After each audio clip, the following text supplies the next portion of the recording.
People barely wander through the territory anymore, due to the weather getting colder, which bored the watchdog of Cinder's turf. She wasn't biologically a dog, but she had earned a name for guarding the perimeter, crawling on all fours, and notorious for aerial attacks. She sported a faded red yet tattered hoodie, sleeves rolled up to veil self-inflicted wounds, which have healed and left nothing but scars, along with a gray handkerchief tied around her neck, with the operator sign sharpied onto it, signifying that she was indeed a meat puppet of the tall man. She also had stained beige cargo pants, black heavy-duty combat boots, and a mask with gruesome haunting attributes. Its black empty hollow eyes, its wide cryptic smile, and the dried-out splattered bloodstains from her previous victims can strike fear into the core of anyone seeing. Her most well-known traits was her gloves, which contained sharp curved metal claws at the fingertips. All of these features contribute to what she is, Slenderman's proxy. Rogue trudged through the underbrush, scooting away scattered human remains that gave off the musk of decay every now and then, with her boot whilst going through the heavily accommodated fog. For a fact, she knew no hunts were going to be made today. No human in their right mind would take a hiking trip this early in the day. For crying out loud, it was twilight hour. The masked proxy didn't seem to find anything interesting to do in the meantime. The others were still asleep, and she was on duty to watch the claimed terrain. She scaled up onto the treetops and found a sturdy branch to lounge on while she kept close watch from above. As the sky became a lighter hue and the sun arose, there was more life in the forest. Not just the chirping of cicadas, but the unmistakable voice of a human being. "No, I haven't found Greg yet, honey. I am trying. The cops aren't doing much, and I feel like a terrible father if I don't do something about it. It's been 3 weeks, Kayla." The voice belonged to an adult male from the sound of it. Finally, after weeks of waiting for something worth preying on, Rogue sat up in a fetal position, digging her metal claws into the branch as she listened attentively to pick up where the noise was coming from.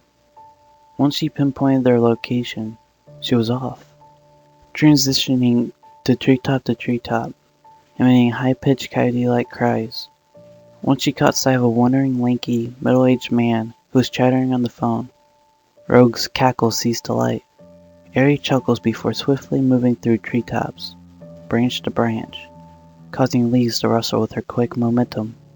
She continued toying with her victim. Seeing him drenched in fear was enough to encourage her continuous torment. As she transitioned from tree to tree, she began her haunting animal-like yips, sending shivers down the man's spine. I'll call you back, sweetie."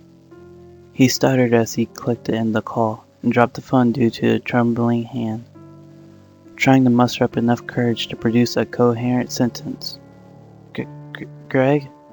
Gregory?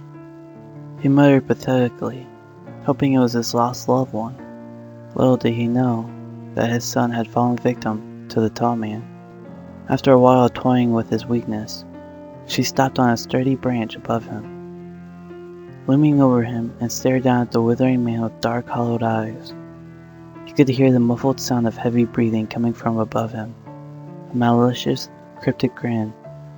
The blood-stained mask obscured the predator's face. "Don't look up, or you'll regret it," she cooed again, tapping her clawed fingertips against the wooden bark before digging her sharp metal nails into it, causing the fresh wound to bleed sap and drip onto the man's head. The danger was worse than anything he has ever encountered. The gruesome attributes of this creature almost made her seem so inhuman. He began to shriek and stammered backwards as he saw the horror before him. Rogue lunged herself off the branch and onto him, knocking him back off his feet and onto the ground. Straddling him tightly and began slashing at his face, her claws cutting through his flesh like butter, and twisted his arms until they broke. The defenseless man began howling in pain as he tried to fight the proxy off him, but to no avail. She had him pinned down and was literally tearing him apart. His cries were only music to her wicked ears.